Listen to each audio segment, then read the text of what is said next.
সালালাতে প্রবাসীদের জন্য ই passport enrolment সেবা তথ্য প্রদানের আহ্বান দূতাবাসের। মাসকাট, ওমান, সালালা অঞ্চলে বসবাসরত প্রবাসী বাংলাদেশিদের মধ্যে যাদের পাসপোর্ট বা ভিসার মেয়াদ শেষ হয়ে গেছে অথবা আগামী 31 ডিসেম্বর 2025-এর মধ্যে শেষ হতে যাচ্ছে, তাদের জন্য বাংলাদেশ দূতাবাস মাসকাট বিশেষ উদ্যোগ গ্রহণ করেছে।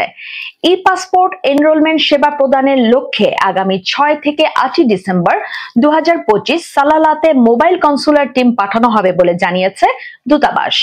দূতাবাস জানায়, এনরোলমেন্ট সেবা গ্রহণে আগ্রহী প্রার্থীদের জন্য একটি সহায়ক সেবা ফর্ম উন্মুক্ত করা হয়েছে। এই ফর্ম পূরণের মাধ্যমে প্রার্থীদের প্রয়োজনীয় তথ্য সংগ্রহ করে এনরোলমেন্ট কার্যক্রম সহজতর করা হবে। জমা দেওয়ার শেষ সময় 3রা ডিসেম্বর 2025। আমাদের কমেন্ট সেকশনে ফর্ম লিংকটি পেয়ে যাবেন।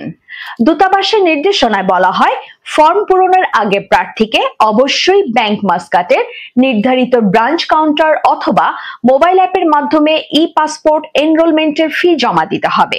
ফি জমাদানের পর প্রাপ্ত টিআর বা LRF নম্বর ফর্মে প্রদান করতে হবে। ফর্মে প্রদান করা তথ্য যাচাই শেষে সালালাতে এনরোলমেন্টের জন্য মনোনীত প্রার্থীদের সিরিয়াল নম্বর ও তারিখ দূতাবাসের অফিসিয়াল ফেসবুক পেজে প্রকাশ করা হবে। দূতাবাস আরো জানায়, ফর্ম পূরণের ক্ষেত্রে সঠিক ও নির্ভুল তথ্য প্রদান অত্যন্ত জরুরি। ভুল, মিথ্যা বা অসঙ্গত তথ্য প্রদান করলে এনরোলমেন্ট প্রক্রিয়ায় জটিলতা তৈরি হতে পারে।